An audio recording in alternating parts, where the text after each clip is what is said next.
So yun guys, magandang hapon sa inyo. Andito naman kami para mag-react. Ayan, para naman kay Ma'am Mary J. Napanood mo na ba yon? Yung kay Ma'am Mary J? Ay, oo, talagang ano siya, nakatanggap siya ng motor. Hindi siya makapaniwala na siya ay nakatanggap ng motor. Oo nga. Parang naisip ko tuloy, parang balik na rin Dancing. si makapalimuta. Oo. Pero ano siya, no? Hingi ng hingi. Hindi Oo. kay teacher. Tahimik lang siya. Binigyan siya ng blessings, nakatanggap siya ng blessings, pero hindi pa siya makapaniwala. Oo, sabi, So, yun. sabi niya pa nga sabi niya, hindi na daw niya ina-expect yon kasi nahihiya na siya kay Daddy Frankie na, kasi sobra-sobra na yung itulong ni Daddy Frankie. Buti pa si teacher, may hiya. Siya sa walang hiya. Doon kaya naisip ko, ala, may ingit na naman dyan si Ansik kasi nabigyan ng motor si teacher. Hindi malamang, makakalimutan yun. Sigurado, magmamarites yun. Ito yung activity ng Team Daddy Frankie. Malamang sa malamang, sasabihin na naman yan. Kasi grabe na mangulit ngayon eh. Oo, Talaga talagang lalo na, meron na ngayon. Nakita na naman ng motor na binigyan si teacher. Oo. Lalo kang uulit ka ngayon. oo, kasi binigyan mo na sila, sila Olympic, tapos ngayon binigyan mo din si teacher. Naku, patay ka, Daddy Frankie. Kukulitin ka talaga niyan. Pwede naman pwede naman bigyan siya kung siya yung may tupak. Siya ay ginamot. Hindi pa nagagamot eh. Sabi ka naman dyan, tinopak. Sobra naman yun. Yun nga, sabi niya, nahihiya na daw si teacher kasi marami nang naitulong. Hindi na na-expect na bibigyan siya ng motor. O diba, ako pa amazing yung mga sinabi niya. Pero samantalang sa Tensing, parang wala na. Alam mo ba yung nasa isip ngayon ni Ansing? Ano? Nasa isip ngayon ni Ansing, sana sa akin lang binigay. Oo, ganun yan. Oo ka, baka Pala desisyon eh. Hindi niya pera, pala desisyon. Alam mo talaga may pinatago. oo. Baka next time pagbalik ni Daddy Frankie, yan ulit i-open niya ulit yan, bibigyan niya si teacher. Dapat bigyan mo naman ako Daddy Frankie, yung last na hiling ko. Oo. Napadaan nga kami ngayon sa bahay nila Ansing na ispatan ko si Ansing kanina, ispatan ko. Parang masama yung tingin sa amin. Kasi yung banat ko sa kanya, yung banat ko sa kanya talagang hindi niya magugustuhan. Oo. Masama yung kanyang masama yung loob niya. Masama pa loob niya? Nakasimangot po, nakatingin sa akin. Sinimangutan ka ba? Sinimangutan ako. Napadaan kami dun sa nila sa kanto Oo. Grabe talaga. Pero anyway, deserve naman ni teacher na Bigyan ng motor. Oo. Lalo kasi sobrang maloob yung pinakabahay talaga nila. Masyadong malayo. Mahirap ang sumakay. Kaya deserve ng teacher na magkaroon sila ng motor para naman meron silang So magamit-gamit. paano yan? Parang Parang tuturo na siya ulit, gano'n? Hindi. Hindi na ba? Ang purpose kasi noon, magamit nila kasi malayo yung bilihan nila, malayo yung palengke nila. Sabi niya, kalahating oras bago magkaroon ng tricycle doon sa sinasakyan nila. Kaya, mas Pero marunong siya mag-drive. marunong siya kasi nag-drive siya eh. Marunong siya. Ayun na doon yan, ng motor 4 wheels na lang daw. Ay. Ano yun? ano yun? Bius? Ay. Grabe naman yun. Pero ang masasabi ko, Ate Ansing, hintayin mo lang kung talagang may Hintayin magbibigay mo, sa'yo. Ansing, kung may para sa'yo. Kung wala, hindi wala. Ganun talaga. Oo. Di ba? Hindi ka pwede mangulit na parang bata na parang bang harap-harapan mo na ini-scam si Daddy Frankie. Parang ganun eh. Namimilit ka na eh. Oo. Ganun. Ganon, hindi maganda yun. Matanda ka na, Ansing. Magpasalamat ko na lang kung ano yung mga nagtatanggap ng para sa'yo. Kaya nga. Diba? Kaya nga nung narinig ko na sinabi ni teacher yon, alam nyo, agad-agad na pumasok sa isip ko. Buti pa si teacher. Teacher pa yon, marunong mahiya. Saan si Guy? Ako nga, Ansing eh. Kasi ako, ayoko talaga ng Ayoko talaga ng motor. Gusto ko ng motor. Red Horse!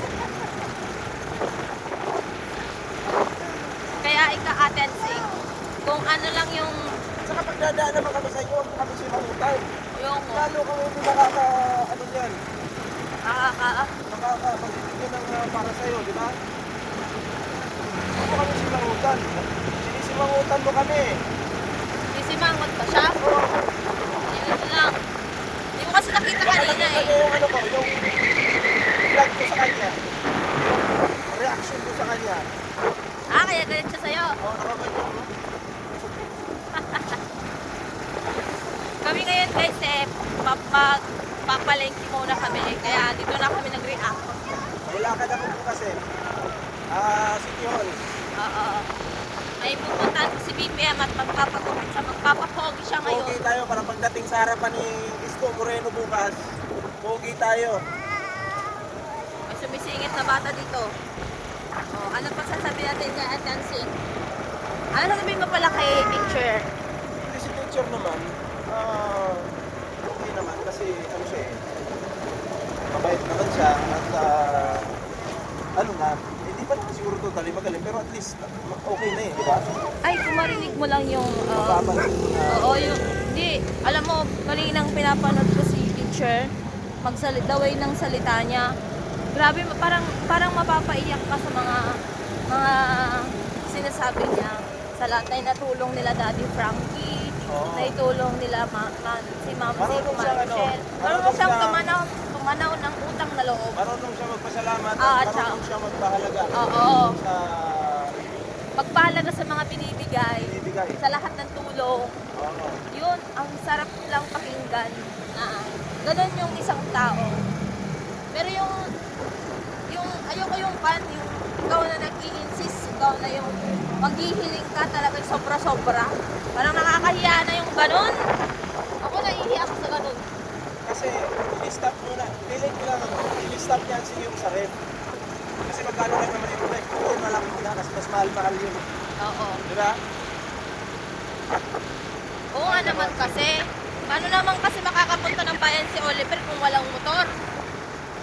Tsaka, hindi naman kailangan ni Oliver ng gala-gala eh. Di ba? Kailangan niya matutunan sa pagkain. Gano'n. Ang gala, okay lang yan. Once a month, twice a month. Gano'n.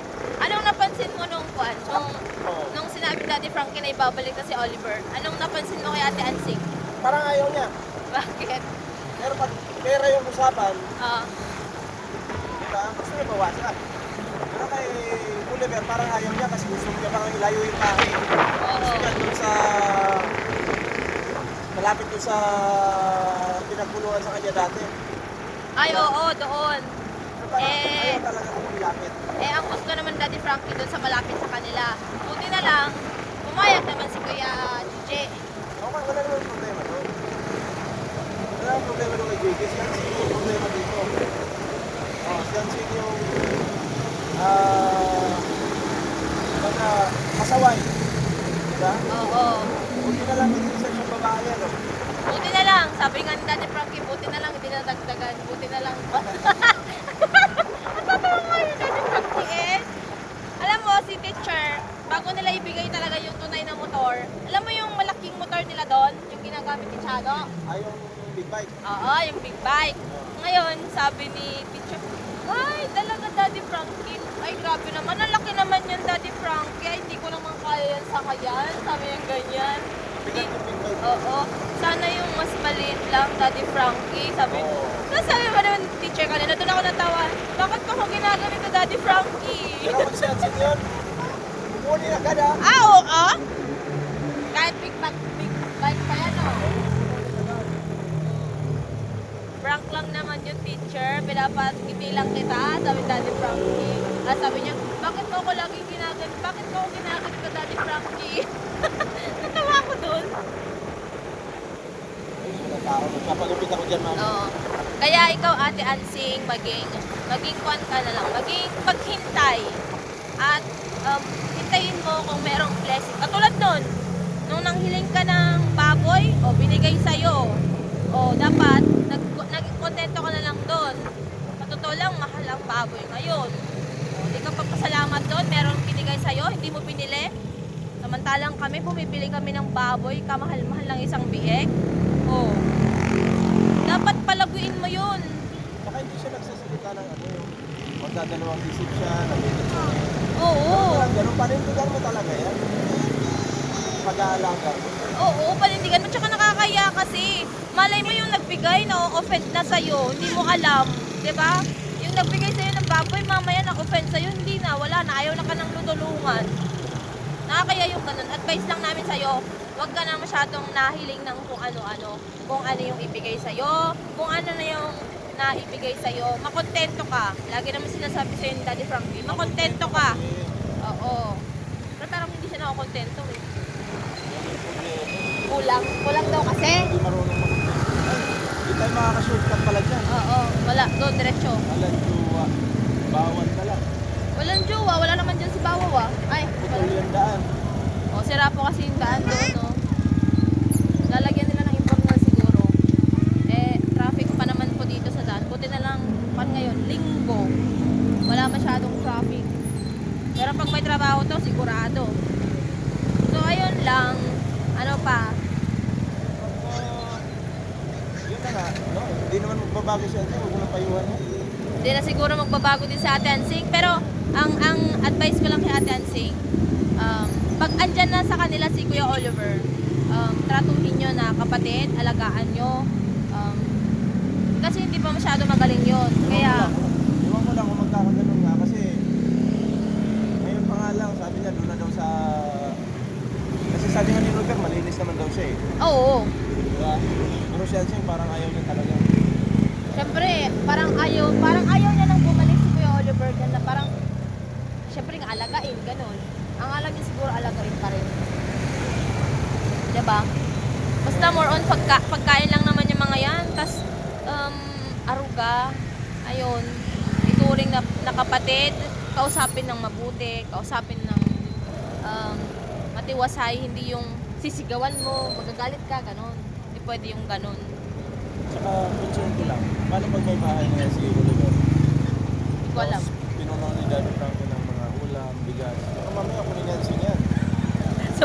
Sobrang ano mon. Hoy, siya to ka judgmental naman.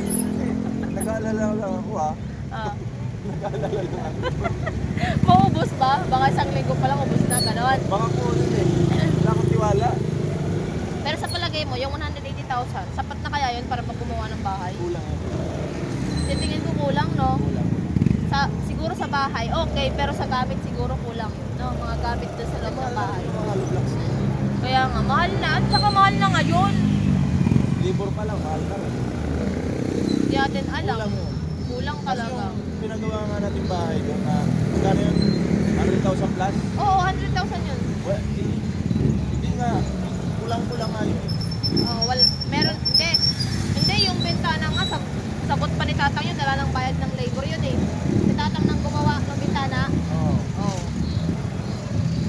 Hindi na po nung kumuha ng labor doon si tatang, nung buhay pa yung tatay ko.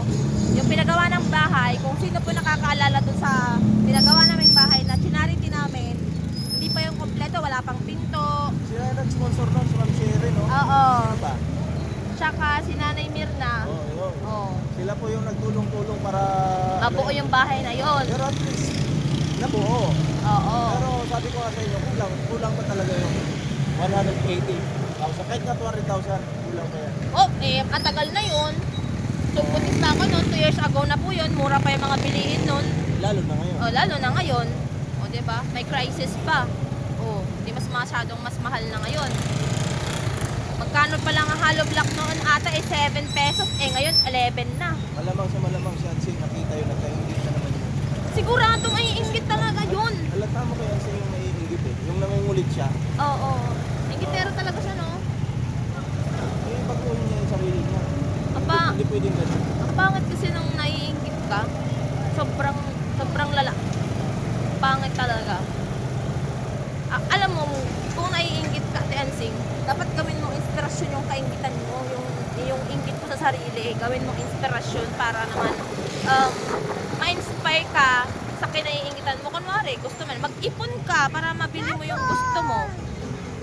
Pero yung katwiran mo, paano maghahanap mo yung asawa kung wala kaming motor, tumatagas ng ganito, ganyan.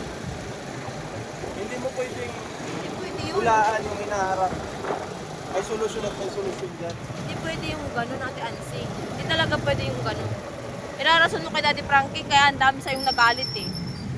Paano kung mapapakain si Kuya ko, Oliver, kung walang, bakit ikaw lang ba yung kapatid? Ikaw lang ba yung papakain? Ikaw lang ba yung titingin? Di ba? So anyway, malapit na tayo magpapaalam na. Yes.